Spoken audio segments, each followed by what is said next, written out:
जीवन संघर्ष का दूसरा नाम है। एक बात हमेशा याद रखिए, अपनी मंजिल का आधा रास्ता तय करने के बाद पीछे ना देखें, बल्कि पूरे जुनून और विश्वास के साथ बाकी की आधी दूरी तय करें।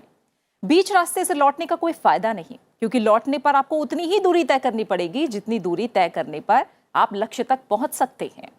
आगे बढ़कर भी अगर सफलता ना मिल पाई तो भी बात नहीं, क्योंकि कम से कम अनुभव तो नया होगा। बार बार हार के भी हिम्मत के साथ अपने टारगेट की तरफ कदम बढ़ाना ही संघर्ष है।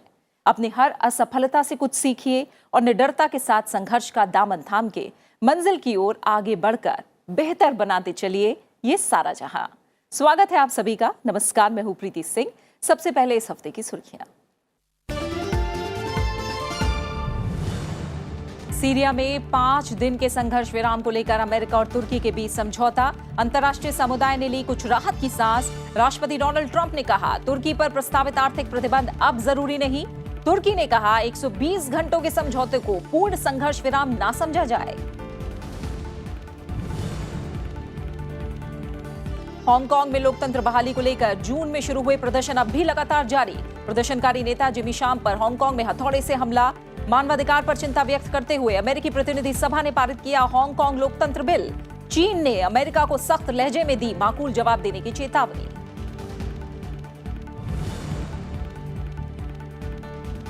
और हांगकांग के बाद स्पेन में हुए अलगाववाद के सुर फिर तेज। कैटलोनिया समर्थक अलगाववादी नेताओं को 13 वर्ष तक की सजा सुनाने के खिलाफ व्यापक स्तर पर विरोध प्रदर्शन। बार्सिलोना में सड़क पर संग्राम। प्रदर्शनकारी अपने 12 नेताओं की रिहाई की मांग पर अड़े। बात सीरिया की, जहां युद्ध विराम को लेकर अमेरिका और तुर्की में शुक्रवार को समझौता हो गया, जिसके तहत तुर्की सीरिया में 5 दिनों तक कोई भी सैन्य ऑपरेशन नहीं करेगा। तुर्की के राष्ट्रपति रेसेप तैयप एर्दोगान ने अमेरिका के उपराष्ट्रपति माइक पेंस के साथ अंकारा में 4 घंटे तक बैठक की, जिसमें दोनों पक्ष सीरिया में सैन्य अभियान को 120 घंटों तक रोकने पर सहमत हुए। इस समझौते के बाद अंतर्राष्ट्रीय समुदाय ने कुछ राहत की सांस ली, लेकिन इस संघर्ष विराम के ऐलान के चंद घंटों बाद भी सीरिया के बाब अल खैर गांव में तुर्की के हवाई हमलों में 14 नागरिक मारे गए। इसके बाद समझौते पर सवाल खड़े हो गए। Earlier this week, President Trump took decisive action to call on. इस हफ्ते की शुरुआत में राष्ट्रपति ट्रंप ने तुर्की की सेनाओं को वापस बुलाने और हिंसा को खत्म करने बातचीत के लिए सहमत होने का फैसला किया। राष्ट्रपति डोनाल्ड ट्रंप के मजबूत नेतृत्व और राष्ट्रपति एर्दोगान के मजबूत संबंधों की बदौलत अमेरिका और तुर्की सीरिया में युद्ध विराम के लिए सहमत हुए हैं। शुक्रवार को अमेरिकी उपराष्ट्रपति माइक पेंस के इस ऐलान के बाद सभी ने कुछ समय के लिए ही सही राहत की सांस ली। माइक पेंस ने कहा कि 9 अक्टूबर से उत्तरी सीरिया में जारी तुर्की के हमले फिलहाल 5 दिनों के लिए रोक दिए जाएंगे। अमेरिकी उपराष्ट्रपति माइक पेंस सीरिया की स्थिति पर चर्चा के लिए राष्ट्रपति रेसेप तैयप एर्दोगान के साथ बातचीत के लिए खुद तुर्की पहुंचे थे। बातचीत के बाद तुर्की ने उत्तरी सीरिया में 5 दिनों के लिए युद्ध विराम पर रजामंदी दे दी। हालांकि तुर्की ने यह भी कहा है कि इस समझौते का मतलब पूर्ण संघर्ष विराम न समझा जाए। हम 120 घंटे के लिए ऑपरेशन पीस स्प्रिंग पर रोक लगा रहे हैं ताकि पीकेके वाईपीजी बलों की वापसी हो सके। ये संघर्ष विराम नहीं है, हम सिर्फ रोक लगा रहे हैं। संघर्ष विराम केवल 2 वैध पक्षों के बीच किया जा सकता है। हम केवल आतंकवादी समूह जो इस ऑपरेशन के टारगेट हैं, उन्हें सुरक्षित क्षेत्र से हटने के लिए समय दे रहे हैं। इस घोषणा के बाद अमेरिकी राष्ट्रपति डोनाल्ड ट्रंप का चेहरा खिल गया। उन्होंने कहा कि इस सौदे को पूरा करने के लिए कुछ सख्ती का इजहार करना पड़ा। इस फैसले से हम सभी को गर्व है। तुर्की के इस फैसले से करोड़ों जिंदगियां बच जाएंगी। दरअसल बुधवार को राष्ट्रपति ट्रंप ने तुर्की के राष्ट्रपति को पत्र लिखकर चेतावनी दी थी। उन्होंने पत्र में लिखा था कि मूर्ख मत बनो, होश में आ जाओ, वरना सजा भुगतने को तैयार रहो। और मैं सभी को धन्यवाद देना चाहता हूं। मैं कुर्दों को धन्यवाद देना चाहता हूं, क्योंकि वो इस समाधान से अविश्वसनीय रूप से खुश थे। ये एक ऐसा समाधान है जिसने उनके जीवन को बचाया। इससे उनकी जान बच गई। इसलिए हमने अपने साथी के लिए एक शानदार काम किया है। अगर हम थोड़ी सख्ती नहीं बरतते तो ऐसा नहीं हो पाता। वहीं दूसरी ओर कुर्द नेतृत्व वाली सीरियन डेमोक्रेटिक फोर्सेस ने कहा है कि वो संघर्ष विराम का पालन करने के लिए तैयार है। एसडीएफ प्रमुख मजलूम आब्दी ने कहा कि वो रस एल एन से ताल अबियात तक के क्षेत्र में संघर्ष विराम का पालन करने के लिए तैयार हैं। अन्य क्षेत्रों पर चर्चा नहीं की गई है। युद्ध विराम को लेकर मैं बहुत खुश हूँ। मुझे उम्मीद है कि सभी नागरिक देश लौटेंगे। मैं सीरिया में सुरक्षा स्थापित होने तक वापस नहीं आऊंगा।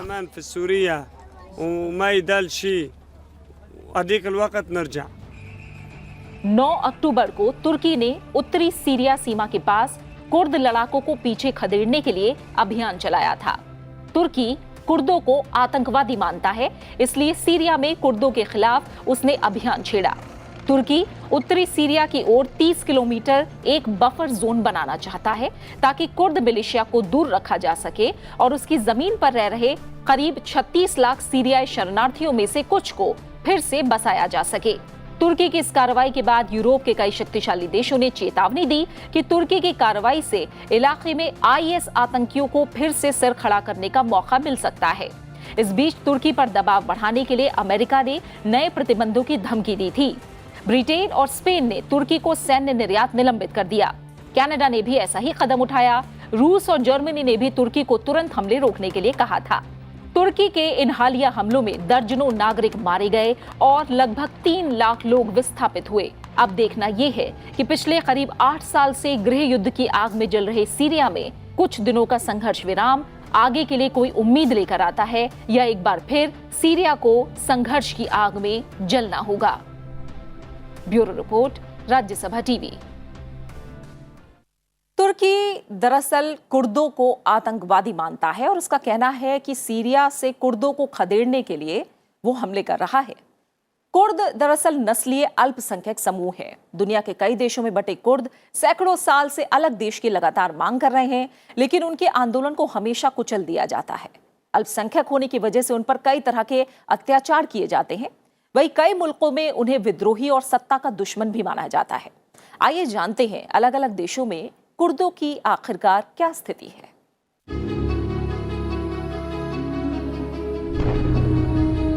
कुर्दों का अपना अलग देश नहीं होने की वजह से वे स्वायत्तता या आजादी के लिए लंबे समय से मुहिम चला रहे हैं। यही वजह है कि तुर्की, इराक, ईरान और सीरिया की सरकारों से उनके संबंध सहज नहीं रहे हैं। हालांकि कुर्दों को इराक छोड़कर कहीं भी अपना स्वायत्त राज्य नहीं मिला। इराक में कुर्दों की इराकी कुर्दिस्तान नाम की एक क्षेत्रीय सरकार है। वहीं इराक, सीरिया, तुर्की और ईरान में कुर्द संयुक्त कुर्दिस्तान के लिए अलग अलग संगठन बनाकर आंदोलन चला रहे हैं। तुर्की की बात करें तो यहाँ करीब 2 करोड़ कुर्द रहते हैं, जो कुल आबादी के करीब 20% हैं। कुर्दों से तुर्की की दुश्मनी काफी पुरानी है।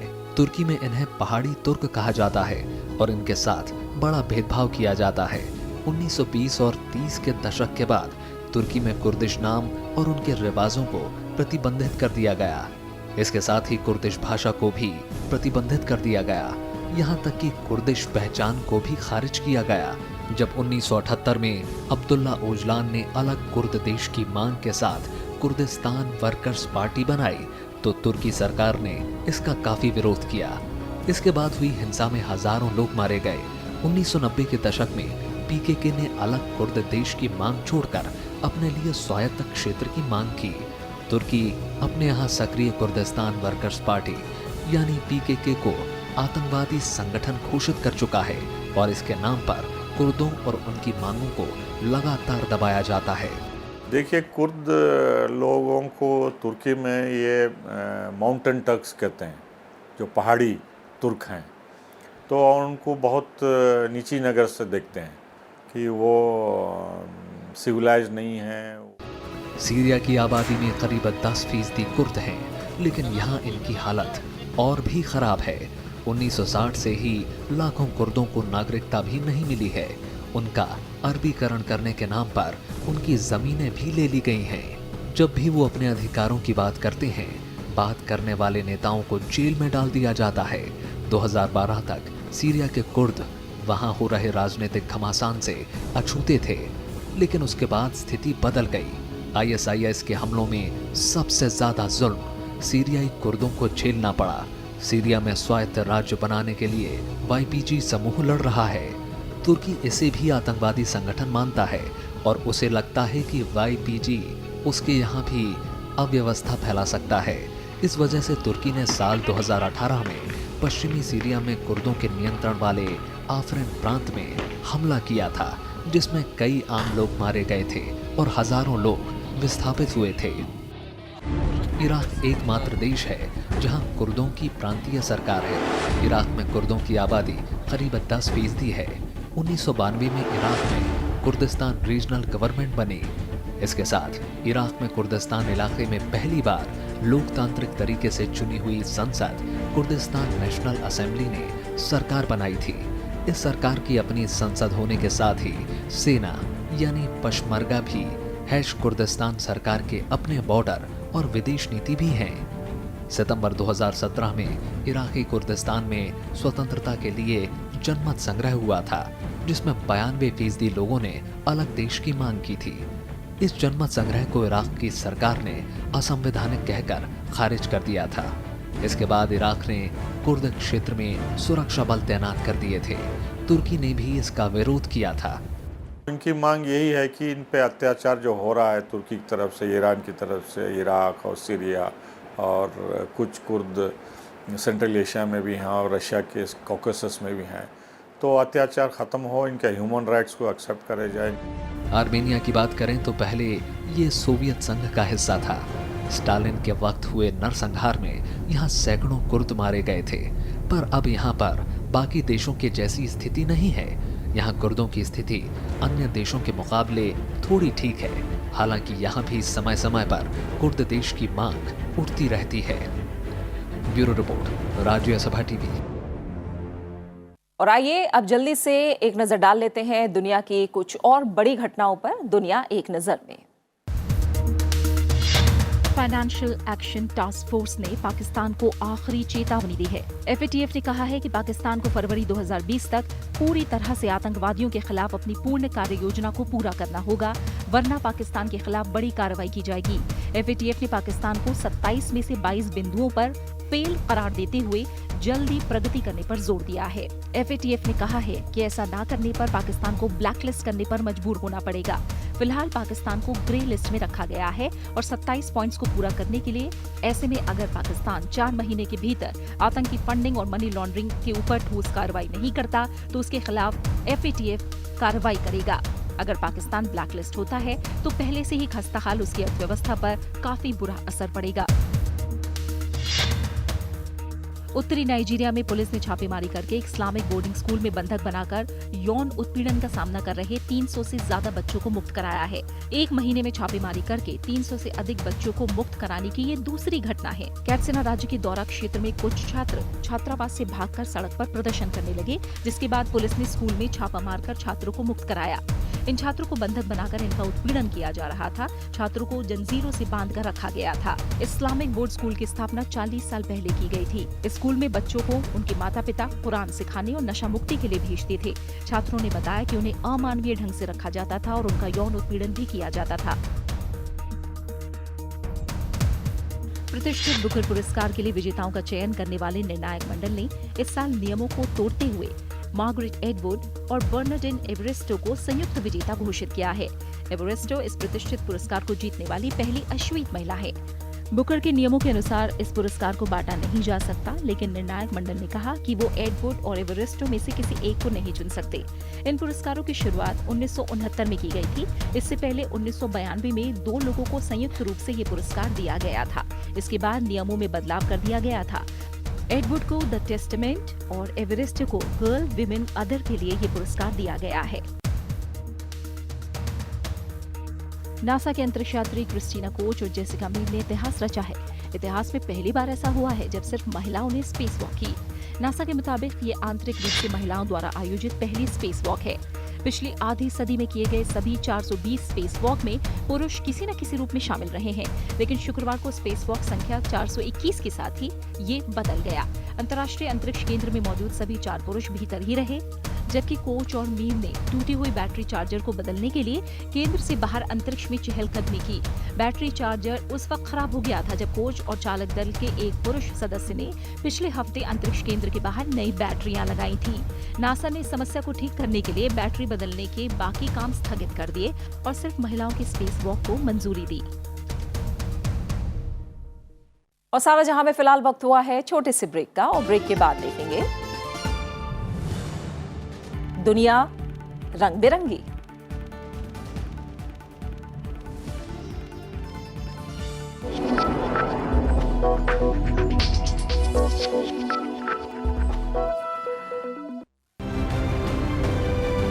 देखिए आपका कानून रविवार सुबह 10 बजे से लाइव। कॉल कीजिए और पूछिए अपने सवाल।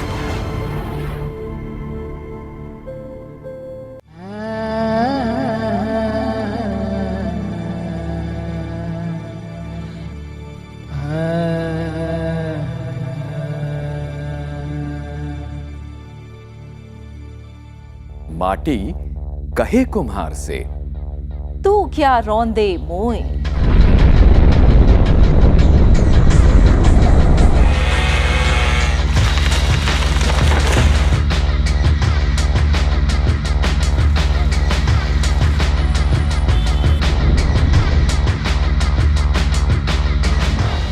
एक दिन ऐसा आएगा मैं रौंदूंगी तोए।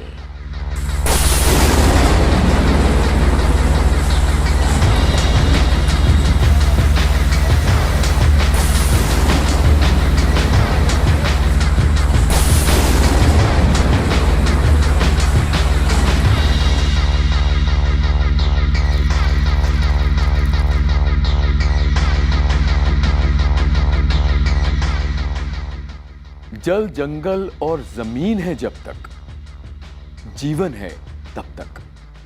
ये बचे तो हम बचेंगे।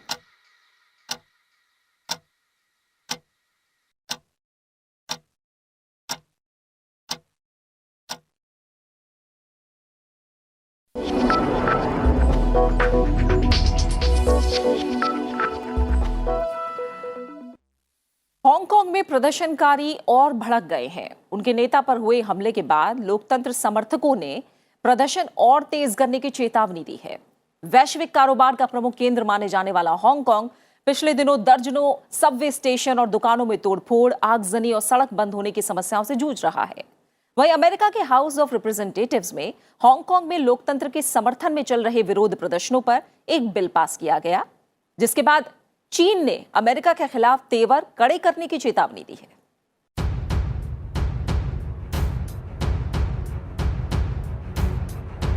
हांगकांग में जून से जारी प्रदर्शन थमते नहीं दिख रहे हैं। इस बीच प्रदर्शनकारी और बौखला गए हैं। हांगकांग में लोकतंत्र समर्थक संगठन सिविल ह्यूमन राइट्स फ्रंट के नेता जिमी शाम पर हथौड़े से हमला किया गया।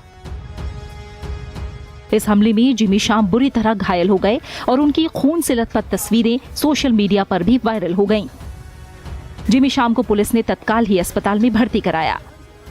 हमले के बाद जिमी शाम ने फेसबुक पर कहा कि उन पर हमला करने से लोकतंत्र की लड़ाई में और प्रदर्शनकारी जुड़ेंगे।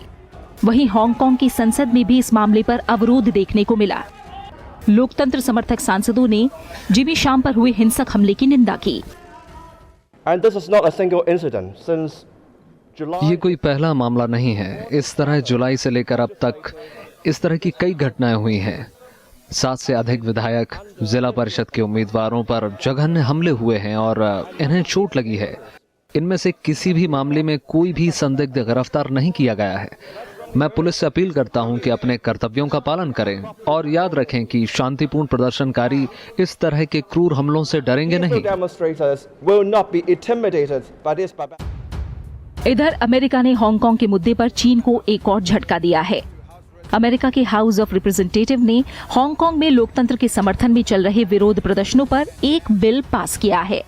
इस बिल के तहत हांगकांग की स्वायत्तता को लेकर अमेरिका हर साल समीक्षा करेगा और समीक्षा के आधार पर विशेष कारोबारी दर्जे का भविष्य तय करेगा। इस बिल का नाम Hong Kong human rights and democracy act है। For years, the people of Hong Kong have faced a barrage. सालों से हांगकांग के लोगों को अपनी स्वतंत्रता पर अन्यायपूर्ण और कठोर प्रतिबंधों का सामना करना पड़ा है। अगर अमेरिका व्यावसायिक हितों के कारण चीन में मानवाधिकारों के लिए नहीं बोलता है, तो हम दुनिया में किसी भी जगह पर मानवाधिकार के लिए आवाज उठाने के सभी नैतिक अधिकार खो देते हैं। China because of commercial interest. वहीं चीन ने अमेरिका को चेतावनी दी है कि वो इस मामले में हस्तक्षेप न करे। हांगकांग बिल के विरोध में चीन ने अमेरिका को माकूल जवाब देने की बात कही है। 这里我想再次强调， मैं फिर से जोर देना चाहता हूं, हम अमेरिका के गलत फैसले और गलत व्यवहार के खिलाफ प्रभावी जवाबी कदम उठाएंगे जो चीन के हितों को नुकसान पहुंचाता है। हम अपनी संप्रभुता और विकासात्मक हितों की पूरी तरह से रक्षा करेंगे। 自身的主权、安全和发展利益。 हांगकांग चीन का एक स्वायत्त द्वीप है और चीन इसे अपने संप्रभु राज्य का हिस्सा मानता है। साल 1997 में हांगकांग को एक देश दो व्यवस्था की अवधारणा के तहत चीन के हवाले किया गया था, जिसके तहत चीन ने हांगकांग में साल 2047 तक लोगों की आजादी और स्थानीय कानून व्यवस्था बनाए रखने की गारंटी दी थी। लेकिन पिछले कुछ महीने से विवादास्पद प्रत्यर्पण बिल की वजह से हांगकांग की जनता चीन के खिलाफ जोरदार प्रदर्शन कर रही है और ये प्रदर्शन धीरे धीरे और बड़ा होता जा रहा है। अब अगले साल के नोबेल शांति पुरस्कार के लिए हांगकांग की जनता को नामित किए जाने से भी चीन और बौखला गया है और उसने बाहरी ताकतों को उसके अंदरूनी मामले में दखलंदाजी न करने की चेतावनी दी है। Bureau report, Rajya Sabha TV.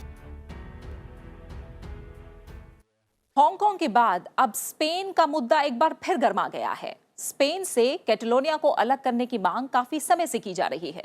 अलग कैटलोनिया के समर्थक अलगाववादी नेताओं को बुधवार को 13 वर्ष तक की सजा सुनाई गई, जिसके बाद बड़े स्तर पर विरोध प्रदर्शन शुरू हो गए हैं। स्पेन की सुप्रीम कोर्ट ने 9 कैटलोनिया समर्थक अलगाववादी नेताओं को देश में संघर्ष को बढ़ावा देने का दोषी ठहराया है। दरअसल स्पेन के ऑटोनोमस क्षेत्र की तरह ही कैटलोनिया है और इस क्षेत्र के लोग यहाँ लंबे समय से अपनी आजादी के लिए संघर्ष कर रहे हैं।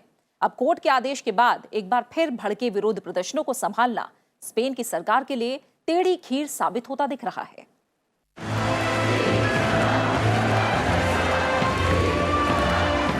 स्पेन में एक बार फिर कैटलोनिया के मुद्दे पर स्थिति काफी बिगड़ चुकी है।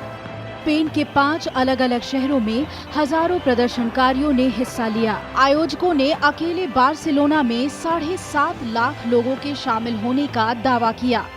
स्वतंत्रता समर्थकों ने मुख्य सड़क सहित यातायात को बाधित कर दिया।